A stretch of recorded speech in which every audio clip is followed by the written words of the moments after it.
THI education channel को subscribe करें, like share comment और हाँ बेल आइकॉन को दबाना न भूलें ताकि हमारे सभी वीडियो की जानकारी सबसे पहले आपको मिलती रहे।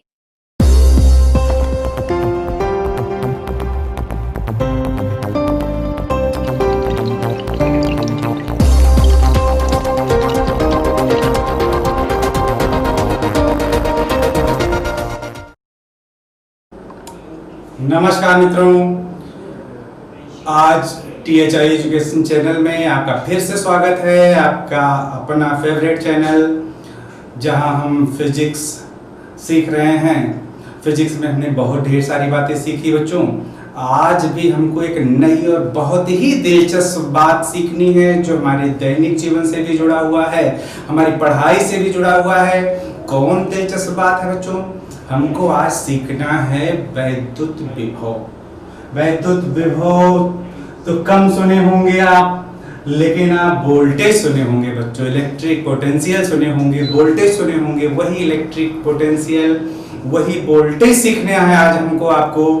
तो हम आप इस THI एजुकेशन चैनल के माध्यम से भाई पीछे भी कुछ वीडियोस देखे हैं, आपको उसका लाभ मिला है, आपका प्यार बता रहा है, जो आपके सब्सक्रिप्शन का और व्यूअर्स जिस अनुपात में बढ़ रहे हैं, हमको महसूस हो रहा है कि आप हमारे इस चैनल को काफ़ी पसंद कर रहे हैं।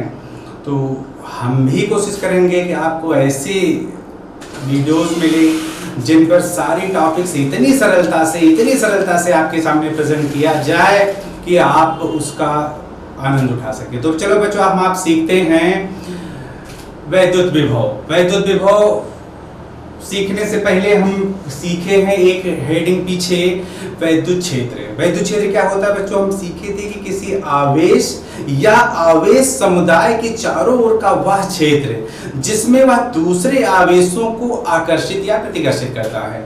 फिर से समझ लें, किसी आवेश मतलब एक आवेश या आवेश समुदाय मतलब ढेर सारे आवेश के चारों ओर का वह क्षेत्र जिसमें वह दूसरे आवेशों को आकर्षित या प्रतिकर्षित करता है, उस आवेश या आवेश समुदाय का वैद्युत क्षेत्र कहलाता है। इतनी बात क्लियर थी? तो वहीं हम आप ये भी सीखे थे कि किसी स्थान पर वैद्युत क्षेत्र प्रदर्शित करने के 3 तरीके थे बच्चों। कौन 3 तरीके थे? पहला तरीका था वैद्युत क्षेत्र की तीव्रता, जो हम पीछे सीख चुके हैं। एक आवेश के कारण भी सीख चुके हैं, वैद्युत द्विध्रुव के कारण भी सीख चुके हैं, एक वलय के कारण भी सीख चुके हैं। अब हम आगे बढ़ते हैं। दूसरी एक बात और सीखी गई थी, वैद्युत बल रेखाएं। और तीसरी एक बात वहीं और चर्चा की गई थी, वैद्युत विभव। तो आप वैद्युत क्षेत्र पढ़े थे, वैद्युत क्षेत्र याद किए थे कि किसी आवेश या आवेश समुदाय के चारों ओर का वह क्षेत्र जिसमें वह दूसरे आवेशों को आकर्षित या प्रतिकर्षित करता है, उस आवेश का वैद्युत क्षेत्र कहलाता है। वैद्युत क्षेत्र प्रदर्शित करने के बच्चों 3 तरीके थे। कौन 3 तरीके थे? एक तरीका था वैद्युत क्षेत्र की तीव्रता, दूसरा तरीका था वैद्युत बल रेखाएं और तीसरा तरीका था वैद्युत विभव। फिर से समझ लें, वैद्युत क्षेत्र की तीव्रता किसी स्थान पर वैद्युत क्षेत्र को सदिश रूप में प्रदर्शित करती है। सदिश आप जानते हैं कि जिसके पास परिमाण भी होती है और दिशा भी। सदिश हम जान रहे हैं कि जो वैद्युत क्षेत्र की तीव्रता है वो वैद्युत क्षेत्र को ही सदिश रूप में प्रदर्शित करेगी, अर्थात परिमाण भी बताएगी और दिशा भी बताएगी। फिर आप वैद्युत बल रेखाएं जान रहे हैं, ये भी वैद्युत क्षेत्र प्रदर्शित करेगा, बस चित्रात्मक रूप से प्रदर्शित करता है। तीसरी और आज की हेडिंग, आज की टॉपिक बच्चों, हम वैद्युत विभव जाने कि वैद्युत विभव भी वैद्युत क्षेत्र प्रदर्शित करता है अदिश रूप में। तो आपके मन में बैठ जाए कि पहली लाइन बैठ जाए कि वैद्युत विभव किसी स्थान पर वैद्युत क्षेत्र प्रदर्शित करने का अदिश तरीका है। यदि किसी स्थान पर हमें वैद्युत क्षेत्र बिना दिशा के बतानी है तो हम बताएंगे वैद्युत विभव से। इतनी बात मन में बैठा के आगे बढ़ा जाए। अब हम वैद्युत विभव कैसे सीखेंगे? वैद्युत विभव सीखने के लिए हम थोड़ा सा अपना एक पुराना प्रैक्टिकल देखिए। हमारे पास 2 मान लो एक बाल्टी है, एक बाल्टा है, दोनों में कोई द्रव भर दिया गया बच्चों, कोई भी द्रव भर दिया गया।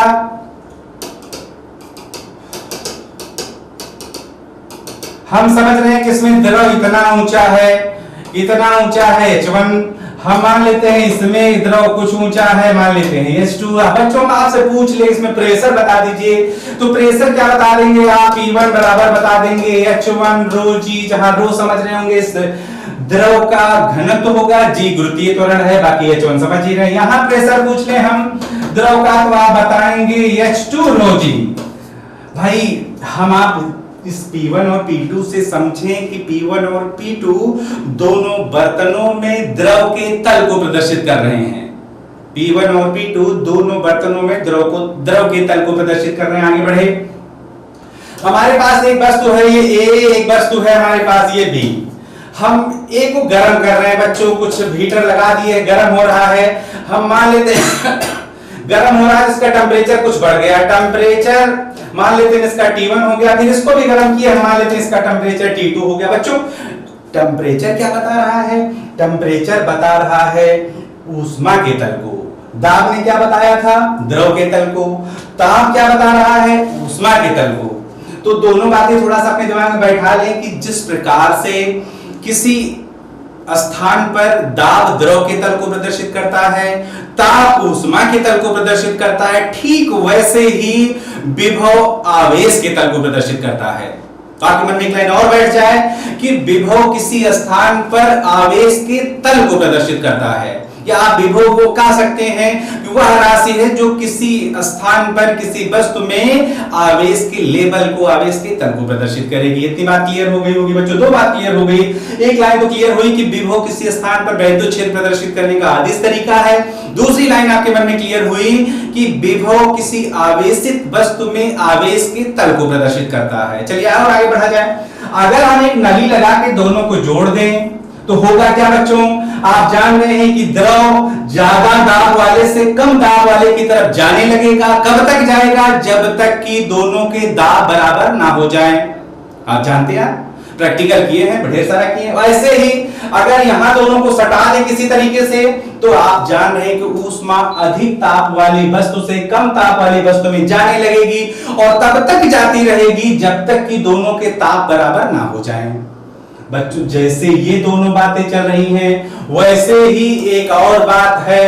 अगर आपके पास दो चालक हैं, एक X एक Y, आप इसको भाई आवेशित कर रहे हैं, भाई चाहे धनावेशित कर रहे हैं चाहे ऋणावेशित। बस धनावेशित करने में क्या करेंगे? इलेक्ट्रॉनों को निकाल लेंगे। ऋणावेशित करने में क्या करेंगे? इलेक्ट्रॉनों को डाल लेंगे। धनावेशित करने का मतलब इलेक्ट्रॉनों की कमी, और ऋणावेशित करने का मतलब इलेक्ट्रॉनों की अधिकता। दोनों बात क्लियर है आपके मन में? तो भाई हम मान लेते हैं धनावेशित कर दिए हैं, आप इसको धनावेशित कर दिए हैं, ज्यादा आवेश दे दिए हैं, इसको थोड़ा सा कम दिए हुए हैं। होगा क्या? इनको भी जब आप एक तार के माध्यम से जोड़ देंगे तो तुरंत आवेश, अब देखिए हम जाने थे कि भाई ताप ऊष्मा के तल को, दाब द्रव के तल को प्रदर्शित करता है, ठीक वैसे ही जो विभव था वो आवेश के तल को प्रदर्शित करता है। जिस पर आवेश ज्यादा होगा उसका विभव ज्यादा होगा, जिस पर आवेश कम होगा उसका विभव कम होगा। तो भाई इस पर आवेश ज्यादा तो इसका विभव ज्यादा, इसका विभव कम। जैसे ही तार से जोड़ेंगे तुरंत आना जाना शुरू हो जाएगा, और तब तक आए जाएंगे आवेश जब तक कि दोनों के विभव बराबर ना हो जाएं। तो बच्चों एक बात और कि ताप के केस में तो हम जानते हैं कि भाई घटना बढ़ना है तो ये बात होती है, मैंने एक ही तरीके का होता है। लेकिन यहाँ जो केस होता है आवेश दो तरीके का होता है, एक धनावेश होता है, दूसरा ऋणावेश होता है। तो आप अपने मन में बैठाएं कि यदि आप किसी वस्तु को धनावेशित कर रहे हैं तो इसका अर्थ है कि आप उसका धन विभव बढ़ा रहे हैं। दूसरी तरफ यदि आप उस वस्तु को ऋणावेशित कर रहे हैं तो उसका ऋण विभव बढ़ा रहे हैं। दो बात में बैठा लें, धनावेशित करने का मतलब धन विभव बढ़ा रहे हैं, ऋणावेशित करने का मतलब ऋण विभव बढ़ा रहे हैं। और एक बहुत महत्वपूर्ण लाइन बैठा ले मन में कि जो धन विभव होगा वो उच्च विभव होगा, और जो ऋण विभव होगा वो निम्न विभव होगा। ये सिस्टम है और व्यवहारिक है। आप जैसे जान रहे हैं कि जो धन है जिसके बाद धन ज्यादा है वो धनी है, जो उसके बाद धन कम है वो गरीब। वैसे ही आप जान लें। अब आप थोड़ा सा अगर दोनों को जोड़ देंगे तो जोड़ देने में अभी हमने कहा कि आवेशों का आना जाना शुरू हो जाएगा। आए जाएंगे कैसे? तो ध्यान से याद करना है कि जो धन आवेश होंगे वो उच्च विभव से निम्न विभव की ओर जाएंगे, और जो ऋण आवेश होंगे वो निम्न विभव से उच्च विभव की ओर जाएंगे। और तब तक जाते रहेंगे जब तक कि दोनों के विभव, जब तक कि उस वस्तु के विभव मतलब दोनों वस्तुओं के विभव बराबर ना हो जाए। फिर से मन में बैठा लें, यदि दो अलग अलग विभव वाली वस्तुएं आपस में जोड़ दी जाती हैं तो धनावेश उच्च विभव से निम्न विभव की ओर और ऋणावेश निम्न विभव से उच्च विभव की ओर तब तक चलते रहेंगे जब तक कि दोनों के विभव बराबर ना हो जाए। क्लियर मन में? धनावेश किधर से किधर चलेगा? उच्च विभव से निम्न विभव। ऋणावेश किधर से किधर चलेगा? निम्न विभव से उच्च विभव। बैठा है, सवाल लगाते समय आपसे कहा जाएगा कि एक इलेक्ट्रॉन है, उसको -10 वोल्ट से +10 वोल्ट की तरफ ले जाया जा रहा है, तो वो जाएगा। और अगर +10 से -10 की तरफ ले जाएंगे तो जाएगा नहीं, इसको ढकेल ढकेल के ले जाना पड़ेगा। क्योंकि आप जान गए हैं कि धनावेश उच्च विभव से निम्न विभव, जबकि ऋणावेश निम्न विभव से उच्च विभव की ओर चलते हैं और तब तक चलते रहते हैं जब तक कि दोनों आवेशित वस्तुओं के विभव बराबर ना हो जाएं। तो चलिए बच्चों, 3 लाइन याद कर लिया। एक लाइन आपसे याद हो गया कि विभव किसी स्थान पर वैद्युत क्षेत्र प्रदर्शित करने का अदिश तरीका है। दूसरी लाइन याद हो गई कि विभव किसी आवेशित वस्तु में आवेश के तल को प्रदर्शित करता है। अब तीसरी लाइन आपको क्या याद हुई कि अगर वस्तु धनावेशित है तो उसका धन विभव बढ़ा है, अगर वस्तु ऋणावेशित है तो उसका ऋण विभव बढ़ा है। धन विभव उच्च विभव होता है, ऋण विभव निम्न विभव होता है। इतनी बात याद हो गई हो आपको, तो आप चौथी लाइन क्या याद कर रहे हैं? यदि दो अलग अलग विभव वाली वस्तुएं आपस में जोड़ दी जाएं तो धनावेश उच्च विभव से निम्न विभव की ओर और ऋणावेश निम्न विभव से उच्च विभव की ओर तब तक चलेंगे जब तक कि दोनों वस्तुओं के विभव बराबर ना हो जाए। बच्चों, अनुभव बताते हैं आपको, आपका अनुभव बताते हैं। आप बैटरी चार्ज करते हैं, बैटरी चार्ज करने में आप जानते हैं कि बैटरी में एक धन टर्मिनल होता है, एक ऋण टर्मिनल होता है। क्या होता है बैटरी के भीतर? आप जानते हैं कि जैसे हमारी भाई अगर केमिकल भरा हुआ है तो उस केमिकल के भीतर कुछ ऐसी रासायनिक क्रियाएं होती हैं कि एक प्लेट जो जहां धन लिखा होता है वहां से इलेक्ट्रॉनों को निकाला जाता है, और एक प्लेट जहां ऋण लिखा होता है रासायनिक क्रियाओं से जो भी इलेक्ट्रॉन मुक्त होते हैं वहां इलेक्ट्रॉन डाल दिए जाते हैं। जहां से इलेक्ट्रॉन निकाल दिए गए बच्चों, इलेक्ट्रॉनों की कमी हो गई, वह वस्तु धनावेशित हो जाएगी, उसी को आप कह देते हैं धन विभव है। जिसको इलेक्ट्रॉन दे दिए हैं बच्चों, वो वस्तु हम जाने की ऋणावेशित हो गई है, उसी को ऋण विभव कहा जाता है। तो धन विभव ऋण विभव समझ गए होंगे। फिर क्या करते थे आप भाई तार के द्वारा जोड़ देते हैं तो भाई आवेश चलने लगता है, और कब तक चलता रहता है? जब तक कि दोनों के विभव बराबर ना हो जाए, बराबर होते होते शून्य हो जाता है, और तब आप कह देते हैं कि हमारी बैटरी डिस्चार्ज हो गई। तो डिस्चार्ज होने का मतलब जो इलेक्ट्रॉन एक तरफ ज्यादा थे वो जहां कमी थी उस तरफ चले जाते हैं, और फिर धीरे धीरे आवेश खत्म हो जाता है। जब खत्म हो जाता है तो आप फिर दोबारा ही क्रिया करा के चार्ज कर लेते हैं। तो इतनी बात आपके मन में बैठ गई होगी कि विभव क्या है। विभव किसी स्थान पर वैद्युत क्षेत्र प्रदर्शित करने का जिस तरीका है। दूसरी लाइन याद हो गई, विभव किसी आवेशित वस्तु में आवेश के तल को प्रदर्शित करता है। तीसरी लाइन याद हो गई कि धनावेशित वस्तु का विभव धन विभव, ऋणावेशित वस्तु का विभव ऋण विभव होता है। चौथी लाइन कि यदि दो अलग अलग विभव वाली वस्तुएं आपस में जोड़ दी जाएं तो धनावेश उच्च विभव से निम्न विभव की ओर और ऋणावेश निम्न विभव से उच्च विभव की ओर तब तक चलते हैं जब तक कि उनके विभव बराबर ना हो जाएं। अब आपके मन में एक और बात बैठेगी कि कितना विभव दे दिया जाएगा, चाहे जितना देते रहेंगे क्या किसी वस्तु को? तो बच्चों ऐसा संभव नहीं है। किसी भी वस्तु को एक लिमिट से ज्यादा विभव नहीं दिया जा सकता है। जैसे सपोज करिए ये कोई चालक है, आप इसको धन विभव या ऋण विभव देना चाहते हैं, तो धन विभव देने के लिए हम इलेक्ट्रॉन निकालेंगे। सपोज करिए आपने एक इलेक्ट्रॉन निकाल लिया, तो तुरंत एक इलेक्ट्रॉन के बराबर का धनावेश आ जाएगा। अब एक इलेक्ट्रॉन के बराबर का धनावेश आ गया, तो जब आप दूसरा इलेक्ट्रॉन निकालने लगेंगे तो आप जान रहे हैं कि इलेक्ट्रॉन पे ऋण आवेश होता है, ये धन आवेश है। ये धन इलेक्ट्रॉन को अपने से दूर जाने नहीं देगा, और तब आपको अपना बल लगाकर उस इलेक्ट्रॉन को दूर करना पड़ेगा। चलिए लगा दिया भाई, ताकतवर हैं आप, आपने अपना बल लगा दिया, दूसरा इलेक्ट्रॉन आप निकालिए। चलिए दूसरा निकल गया बाहर, तो 2 इलेक्ट्रॉन के बराबर का धनावेश हो गया। ऐसे ही तीसरा निकालेंगे तो 3 के बराबर का हो जाएगा, चौथा निकालेंगे 4 के बराबर का हो जाएगा। तो क्या देख पा रहे हैं? क्या आपका भी बल बढ़ता जा रहा है, लेकिन आप देख रहे हैं कि इसमें आवेशों की संख्या बढ़ती जा रही है, आवेशों की मात्रा बढ़ती जा रही है, तो इसके द्वारा लगाया जाने वाला बल भी बढ़ता जाएगा, और एक ऐसी दशा आ जाएगी कि ये बल इतना ज्यादा मजबूत हो जाएगा कि आप इस चालक से किसी भी इलेक्ट्रॉन को निकाल नहीं पाएंगे। जब आप इस चालक से इलेक्ट्रॉन को नहीं निकाल पाएंगे तब आप समझेंगे कि यह वस्तु अब पूर्ण रूप से आवेशित हो गई है। मतलब आवेशित हो गई है तो आवेश का एक हाईएस्ट लेवल प्राप्त कर चुकी है। अब इसके आगे इसमें आवेश नहीं जा सकता है। अब अगर कोई उपाय आप लगाएंगे तो आवेश बाहर ही रह जाएगा, हवा में ही रह जाएगा, लेकिन वहां नहीं जा सकता है। ठीक वैसे ही जैसे भी बर्तन हो, आप उसमें द्रव भरते जाएं, भरते जाएं, भरते जाएं, कब तक भरते जाएंगे? भाई जब लेवल कंप्लीट हो जाएगा तो उसके बाद में द्रव को गिर जाना है। वैसे ही इसमें भी आवेश डालते जाएं, डालते जाएं, तो एक ऐसी कंडीशन आ जाएगी कि फिर आवेश का जाना बंद हो जाएगा और तब आप कहेंगे कि अब वस्तु कंप्लीट चार्ज हो चुकी है। कंप्लीट मतलब वो आपने हाईएस्ट विभव को प्राप्त कर चुकी है। अब इसके आगे उस अपना विभव, अपना लेवल बढ़ा नहीं सकती। तो आपके मन में ये विचार आ जाए, इसका मतलब है कि किसी भी आवेशित वस्तु को एक निश्चित विभव से ज्यादा विभव नहीं दिया जा सकता है। बैठ गया होगा।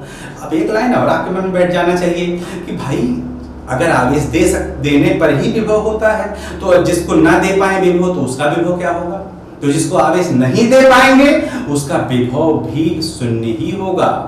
अब ऐसी कोई वस्तु है आपके पास? एक वस्तु है आपके पास, पृथ्वी आपकी। पृथ्वी को आप चाहे जितना आवेश दे दें, चाहे जितना आवेश ले लें, हम जानते हैं हमारे आपके घरों में अर्थिंग लगाई जाती है, जहाँ ट्रांसफार्मर लगा होता है वहां अर्थिंग लगाई जाती है। अर्थिंग के माध्यम से जब जरूरत पड़ती है तो इलेक्ट्रॉन धरती से निकाल लिए जाते हैं, जब जरूरत पड़ती है तो इलेक्ट्रॉन डाल दिए जाते हैं, लेकिन वह स्थान कभी चार्ज नहीं होता। बच्चों, जो चार्ज नहीं हो रहा है तो उसका विभव हमेशा शून्य बना रहेगा। तो आपको याद किया रहना है कि पृथ्वी का विभव भी हमेशा शून्य बना रहेगा। शून्य बना रहेगा मतलब शून्य है। और आगे बढ़ा जाए, ये तो समझना हो रहा है, विभव के बारे में हम समझ रहे हैं। आगे हमें जो परिभाषा लिखनी है अभी इम्तिहान में जो लिखनी है वो अलग है। इम्तिहान में हमें क्या लिखनी है परिभाषा, उसको आप समझ लें। अभी आपने कहा था कि वैद्युत क्षेत्र प्रदर्शित करने का आदिश तरीका है, तो कैसे आदिश तरीका है, क्या परिभाषा लिखनी हमको इम्तिहान में? क्या परिभाषा लिखनी है कि किसी परीक्षण आवेश को, परीक्षण आवेश बच्चों आप सीखे हैं पीछे कि ऐसा सूक्ष्म धनावेश जिसका अपना कोई वैद्युत क्षेत्र नहीं होता, ऐसा सूक्ष्म धनावेश जिसका अपना कोई वैद्युत क्षेत्र नहीं होता है, वही परीक्षण आवेश होता है। अब आप परिभाषा पे आ जाइए। वैद्युत विभव किसको कहेंगे आपकी? किसी परीक्षण आवेश को अनंत से वैद्युत क्षेत्र के भीतर, किसी वैद्युत क्षेत्र के भीतर किसी स्थान तक लाने में किए गए कार्य और परीक्षण आवेश का अनुपात, किए गए कार्य और परीक्षण आवेश का अनुपात उस बिंदु पर वैद्युत विभव कहलाएगा। फिर से आप कर लें कि परीक्षण आवेश को अनंत से वैद्युत क्षेत्र के भीतर, वैद्युत क्षेत्र के भीतर मतलब क्या? जैसे सपोज करिए कोई आवेश था पहले से, तो हम जानते हैं कि आवेश के चारों ओर इसका वैद्युत क्षेत्र है। अब एक परीक्षण आवेश Q0 को आपको लाना है, कहां से लाना है? अनंत से। कहां तक लाना है? किसी भी बिंदु तक लाना है। लाने में कुछ न कुछ कार्य करना पड़ेगा बच्चों। करने में भी दो तरीका होता है, एक जो कार्य करना पड़ता है, एक कार्य प्राप्त होता है। जब कार्य करना पड़ता है तो वो कार्य धनात्मक होता है, जो कार्य प्राप्त हो जाता है वो कार्य ऋणात्मक होता है। तो जो भी कार्य करना पड़ेगा या प्राप्त होगा, किए गए कार्य और परीक्षण आवेश का अनुपात उस बिंदु पर वैद्युत विभव कहलाता है। जैसे बिंदु P का विभव हम V बराबर लिख देंगे W/Q0। W क्या है? परीक्षण आवेश को अनंत से किसी बिंदु तक लाने में किया गया कार्य है। Q0 क्या है? परीक्षण आवेश है। तो भाई कार्य और परीक्षण आवेश का अनुपात ही उस बिंदु पर वैद्युत विभव कहलाता है। याद हो गया हो तो आप एक और बात याद कर लें भाई, मात्रक क्या होगा? तो मात्रक हम जानेंगे W/Q0 है, तो जो W का मात्रक होगा अपन Q0 का मात्रक, W कार्य है उसका मात्रक जूल होता है, Q0 आवेश है उसका मात्रक कूलाम होता है। तो हम जानेंगे कि विभव का मात्रक क्या होगा? जूल प्रति कूलाम। बच्चों जूल प्रति कूलाम तो होता ही है, ये जूल प्रति कूलाम वोल्ट कहलाता है। जूल प्रति कूलाम वोल्ट कहलाता है। और याद किया रहना कि एक जूल प्रति कूलाम 1 वोल्ट के बराबर होता है। अब 1 वोल्ट की परिभाषा भी आपको याद पूछी जाएगी आपसे, 1 वोल्ट विभव कितना होगा? यदि परीक्षण आवेश को वैद्युत क्षेत्र के भीतर किसी बिंदु तक लाने में 1 जूल कार्य करना पड़ा, या 1 कूलाम को अगर किसी बिंदु तक लाने में 1 जूल कार्य करना पड़ता है, तो उसी स्थान का विभव बच्चों कितना कहलाएगा? 1 वोल्ट। फिर से याद कर लें, यदि एक कूलाम आवेश को अनंत से वैद्युत क्षेत्र के भीतर किसी बिंदु तक लाने में किया गया कार्य 1 जूल हो, तो उस बिंदु का विभव ही 1 वोल्ट कहलाएगा। याद हो गया होगा यदि एक कूलाम आवेश को अनंत से वैद्युत क्षेत्र के भीतर किसी बिंदु तक लाने में 1 जूल कार्य करना पड़ा तो उस बिंदु का विभव ही 1 वोल्ट होगा। चलिए इतनी बात समझ गए हैं तो इतनी बात फिर से दोहरा लें। एक और बात दोहरा लें कि विभव अदिश राशि है। अदिश राशि है, अदिश राशियों के बारे में पढ़े हुए हैं कि ये वे राशियां होती हैं जिनको समझाने के लिए सिर्फ परिमाण की आवश्यकता पड़ती है, दिशा की नहीं होती है। जिसका मतलब है कि विभव में भी दिशा में खोजनी नहीं है। दूसरी लाइन हमें ध्यान रखनी है कि अदिश राशियां भाई साधारण गणित से ही जोड़ी घटाई जाएंगी। साधारण गणित का मतलब वेक्टर रूल नहीं लगाना है हमको, तो विभव संबंधी क्वेश्चन हल करने में हमको साधारण गणित द्वारा ही जोड़ना घटाना है। तो हम जानेंगे कि हाँ विभव अदिश राशि है। हाँ और एक बात ध्यान दे लें कि अगर कहीं धनावेश का विभव है तो उसको धन चिन्ह के साथ लिखेंगे, कहीं ऋण आवेश का विभव है तो उसको ऋण चिन्ह के साथ लिखेंगे। मतलब विभव धन भी होगा और ऋण भी होगा। धनावेश वाला विभव धन विभव होगा, ऋण आवेश वाला विभव ऋण विभव होगा। तो विभव के बारे में बच्चों इतनी बातें सीखें, यही मैक्सिमम बातें हैं। सब बातें हमने विभव के बारे में आपको समझा दी हैं, आपके मन में भी बैठ गया होगा। फिर से एक बार हम सब बातें आपको दोहरा के बताते हैं, कितनी बात आपको माइंड में बैठा के रखनी है विभव के बारे में। पहली लाइन हम याद किए कि विभव किसी स्थान पर वैद्युत क्षेत्र प्रदर्शित करने का अदिश तरीका है। दूसरी लाइन आपके मन में, विभव किसी आवेशित वस्तु में आवेश के तल को प्रदर्शित करता है। तीसरी लाइन, वही जब कोई वस्तु धनावेशित होती है तो उसका विभव धन विभव, जब ऋणावेशित होती है तो उसका विभव ऋण विभव। धन विभव उच्च विभव होता है, ऋण विभव निम्न विभव होता है। फिर आप अगली लाइन याद किए कि जब 2 अलग अलग विभव वाली वस्तुएं आपस में जोड़ दी जाती हैं तो धनावेश उच्च विभव से निम्न विभव की ओर और ऋण आवेश निम्न विभव से उच्च विभव की ओर तब तक चलते हैं जब तक कि दोनों के विभव बराबर ना हो जाए।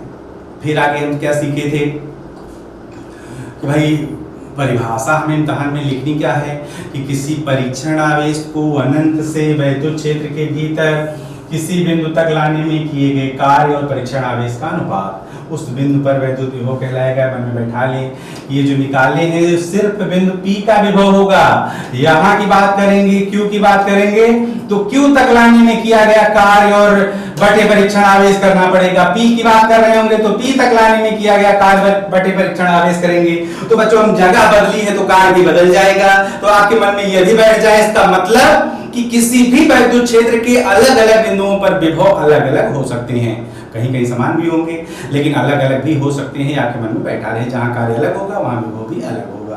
तो विभव हम जान गए भाई, परिभाषा जो ध्यान में लिखनी है, क्या लिखनी है हमको कि परीक्षण आवेश को अनंत से वैद्युत क्षेत्र के भीतर किसी स्थान तक लाने में किए गए कार्य और परीक्षण आवेश का अनुपात, किए गए कार्य और परीक्षण आवेश का अनुपात उस बिंदु पर वैद्युत विभव कहलाता है। फिर हम याद कर लिए विभव कैसी राशि है बच्चों, अदिश राशि है। मात्रक याद कर लिए जूल प्रति कूलाम। जूल प्रति कूलाम हम जानते हैं वोल्ट कहलाता है। भाई 1 जूल प्रति कूलाम 1 वोल्ट के बराबर होता है। हम आप 1 वोल्ट की भी परिभाषा सीख गए। 1 वोल्ट क्या है कि यदि 1 कूलाम आवेश को अनंत से वैद्युत क्षेत्र के भीतर किसी बिंदु तक लाने में 1 जूल कार्य करना पड़ा तो उसी बिंदु का विभव 1 वोल्ट कहलाएगा। 1 वोल्ट याद हो गया होगा आपको। विभव संबंधी बात खत्म हो गई बच्चों, विभव इतना ही होता है। विभव समझने में कोई दुविधा नहीं होगी अगर आप विभव समझ गए हैं। देखिए विभव लिखने के लिए तो परीक्षण आवेश को ले आएंगे अनंत से और लाने में किए गए कार्य और परीक्षण आवेश का जो अनुपात होगा वो विभव होगा। लेकिन समझने के लिए हमें कुछ बातें बताई हैं, उसको भी समझे रहेंगे। भाई विभव मतलब आवेश का लेवल, आवेश का लेवल ज्यादा तो विभव ज्यादा, आवेश का लेवल कम तो विभव कम। हम सुनते हैं कि ये यहाँ 440 वोल्ट है, ये 11,000 वोल्ट है, तो 11,440 वोल्ट आवेश का ही लेवल है। जो 11,000 है उसमें आवेश का लेवल बहुत ऊंचा है। जो 440 वोल्ट है उसकी तुलना में नीचे है। जो 220 वोल्ट है वो और नीचे है। अलग अलग विभव है सबके, और जब अलग अलग विभव वाली वस्तुएं आपस में जोड़ी जाएंगी तो आवेशों का आना जाना शुरू होगा और तब तक आएंगे जाएंगे जब तक कि उनके विभव बराबर ना हो जाएं। कहने में तो बड़ी देर लग रही है लेकिन आपके मन में ये बैठ जाए कि जैसे ही तो अलग अलग विभव वाली वस्तुएं आपस में जोड़ी जाती हैं वो दोनों वस्तुएं चाहती हैं कि क्षण भर में ही सारा आवेश चला जाए और जाने का वो प्रयास करती हैं। प्रयास करने में काफी ऊर्जा ऊष्मा के रूप में नष्ट होती है। कभी आप महसूस किए होंगे कहीं 2 तार हों, दोनों फेस हों, उच्च विभव पर हों, गर्म तार हों, हाई स्कूल में पढ़ते थे गर्म तार ठंडा तार, जिनको भाई गर्म तार, दुई गर्म तार हो, अगर आप अलग अलग गर्मी है उनकी, अलग अलग विभव है उनकी, उनको स्पर्श करा दें तो शार्ट टाइप का हो जाता है, बड़ी तेज चिंगारी निकलती है, आप घर पे भी देखते होंगे। तो चिंगारी निकलने का वही उद्देश्य है बच्चों की, सारे जो आवेश हैं वो जल्दी से लेवल बराबर करने के चक्कर में पड़ जाते हैं और जल्दी जल्दी चलने के चक्कर में काफी ऊर्जा आपस में टकराकर ऊष्मा के रूप में नष्ट हो जाती है, वही चिंगारियों के रूप में बाहर निकलती है। तो विभव के बारे में इतनी बातें समाप्त हुई। अब विभव के आगे हम बढ़ते हैं। विभव सीख गए हैं हम, तो हमको बस तुरंत ही एक टॉपिक सीख लेना है, वैद्युत विभवांतर। वैद्युत विभवांतर बच्चों संधि विच्छेद समझ लें। विभवांतर माने विभवों का अंतर। यही परिभाषा सबसे ज्यादा मन में रहेगी, किन्हीं दो बिंदुओं के विभवों का अंतर ही वैद्युत विभवांतर कहलाता है। किन्हीं दो बिंदुओं के विभव का अंतर ही वैद्युत विभवांतर कहलाता है बच्चों, समझना, समझे यही रहेंगे। कोई विभवांतर का नाम ले तो आपके मन में बैठ जाए कि ये किन्हीं दो बिंदुओं के विभवों का अंतर है। विभव जान ही गए हैं कि आवेश का तल है, तलों का अंतर है, विभवांतर है। जैसे दाबों का अंतर दाबांतर, तापों का अंतर तापांतर, वैसे ही विभवों का अंतर विभवांतर। और आप जान ले अच्छे से कि बिना दाबांतर के द्रव नहीं बह सकता, बिना तापांतर के ऊष्मा नहीं बह सकती है, ठीक वैसे ही बिना विभवांतर के आवेश बह नहीं सकता। तो क्या होता है विभवांतर, आप सीखें। विभवांतर तो ऐसे सिंपली यही कि किन्हीं दो बिंदुओं के विभवों का अंतर ही विभवांतर कहलाता है। चलिए हम मान लिए दो बिंदु, एक P हो गया एक Q हो गया, अब इन्हीं का विभवांतर निकालना है। तो P का विभवांतर कैसे निकलेगा कि परीक्षण आवेश को बिंदु P तक लाने में किए गए कार्य और परीक्षण आवेश का अनुपात। बिंदु Q का विभव कैसे निकलेगा, ये बिंदु P का विभव है, VP मान लेते हैं, Q का विभव VQ मान लेते हैं, ये Q तक लाने में किया गया कार्य बटे परीक्षण आवेश। अब वैद्युत विभवांतर क्या हो गया, विभवांतर माने आप कह रहे हैं कि भाई किन्हीं दो बिंदुओं के विभवों का अंतर। तो विभवों का अंतर मतलब VP माइनस VQ, VP में से VQ घटाइए तो क्या मिलेगा हमको भाई, बायां घटा रहे तो दायां भी घटा दीजिए, तो WP अपान Q0 माइनस WQ अपान Q0, भाई Q0 कॉमन है तो 1 अपान Q0 बाहर कर लिए, आया WP माइनस WQ। अब WP माइनस WQ क्या है, P से Q तक ले जाने में किया गया कार्य है, P से Q तक ले जाने में किया गया कार्य बटे परीक्षण आवेश हो गया है। तो विभवांतर की आप ये भी परिभाषा है जो इम्तिहान में यही लिखी जाएगी कि भाई P से Q तक का मतलब एक बिंदु से दूसरे बिंदु तक, P से Q का मतलब एक बिंदु से दूसरे बिंदु तक ले जाने में किए गए कार्य और परीक्षण आवेश का अनुपात। ले जाने में किए गए कार्य PQ लिख दें अगर हम, तो आप समझें कि भाई परीक्षण आवेश को वैद्युत क्षेत्र में एक बिंदु से दूसरे बिंदु तक ले जाने में किए गए कार्य और परीक्षण आवेश का अनुपात दोनों बिंदुओं के बीच का विभवांतर कहलाता है। तो विभवांतर विभव ही है, बस अंतर है दो बिंदुओं का। बच्चों हम भौतिक राशियां नाम जानते हैं कि भौतिक राशियां वे राशियां होती हैं जो किसी भी मापक यंत्र से प्रत्यक्ष या अप्रत्यक्ष मापी जा सकें। विभव नापने का कोई यंत्र नहीं बना बच्चों, विभव नापने के लिए कोई यंत्र नहीं है। विभव भी भौतिक राशि है, वास्तव में अप्रत्यक्ष रूप से विभवांतर नापा जाता है, मतलब विभव को अप्रत्यक्ष नापा जाता है। विभवांतर के रूप में आप जानते थे वोल्टमीटर से नापा जाता है और उसको परिपथ में समांतर क्रम में लगाया जाता है। तो विभवांतर आप समझ गए होंगे।